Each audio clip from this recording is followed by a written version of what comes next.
Berawal dari bisnis kosmetik bersama, penyanyi Ashanty melewati perjalanan panjang perseteruannya dengan Martin Pratiwi.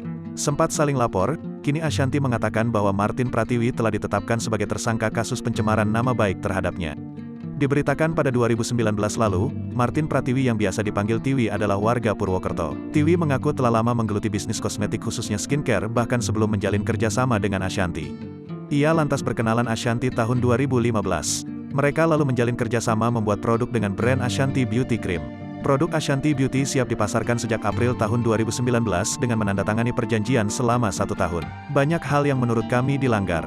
Keuangan, produk, di sana semua. Saya dapat bagi hasil Oktober tahun 2016 290 juta sekian, setelah memutuskan kontrak dikasih lagi. Tapi, itu juga belum jelas pengembalian modal atau keuntungan, ujar Martin Pratiwi, selesai persidangan di Pengadilan Negeri, PN, Purwokerto, Kamis, tanggal 31 Oktober tahun 2019.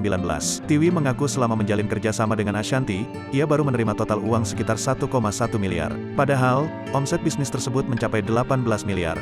Tiwi juga mengklaim perjanjiannya diputus sepihak dan Ashanty berjalan sendiri melanjutkan bisnis. Namun, Ashanty membantah telah membatalkan kontrak sepihak.